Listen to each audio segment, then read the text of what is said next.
سلطان صلاح الدین ایوبی کی کہانی بھی سنتے ہیں۔ یہ اسلام کا مجاہد اعظم، یہ حلال اور صلیب کی جنگوں کا ہیرو، اور جس پہ امت اسلامیہ کو آج بھی ناز ہے۔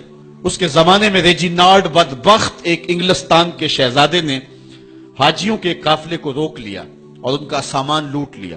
انہوں نے کہا ہم حج پہ جا رہے ہیں، تو نے ہمارا سامان لوٹ لیا، ہمیں جانے دے۔ تو اس نے دریدہ دہنی کرتے ہوئے کہا بلاؤ اپنے نبی محمد کو جو تمہاری جان چھڑائے۔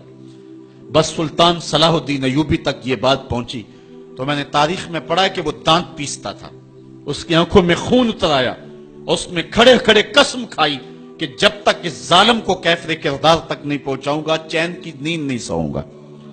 پھر پونے دو سال کا عرصہ آپ سلطان صلاح الدین ایوبی کی زندگی دیکھ کے جنگی مہموں کو ترتیب دیتا رہا، دن رات اس نے ایک کر دی، نیند قریب نہ آنے دی۔ جب نیند بہت زیادہ تنگ کر دی تو پھر وہ خیمے کی چوب کے ساتھ ٹیک لگا کے کھڑے ہو کر کے اپنی آنکھوں کی آگ بجھا لیتا، اور پونے دو سال کا عرصہ اس نے چارپائی پہ لیٹ کے نہیں دیکھا۔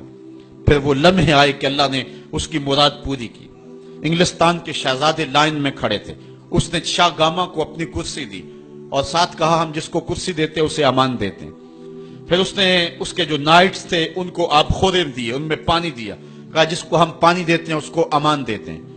پھر جب ریجینالڈ کی باری آئی تو بادشاہ کی رگیں پھول گئی غصے سے، اس نے تلوار نہم سے باہر نکالی اور اس کی چھاتی پہ چڑھ کے اس کی گردن پہ تلوار رکھ کے اس کے ٹکڑے کرتے ہوئے کہا او کتے، تو نے کہا تھا بلاؤ اپنے نبی محمد کو، محمد عربی نے اپنا نوکر بھیج دیا ہے۔ اور اس طرح اس ریجینالڈ کتے کے دو ٹکڑے کر کے رکھ دیے۔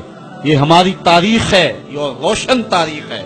ہمارے اسلاف، ہمارے بزرگ، اس دور کے شہنشاہ، اس دور کے بادشاہ اتنی جرأت اور اتنی عظیمت رکھا کرتے تھے، اور آج ہماری کمزوریاں نے دشمنوں کو دلیر کر دی ہے۔ کبھی ایسا بھی اندھیر آیا تھا کہ سرے عام یوں توہین و تنقیص ہوتی ہو پیغمبر حسن اور پیغمبر جمال کی، اور پھر 1 ارب 40 کروڑ انسان دنیا کے اوپر بستے ہوں؟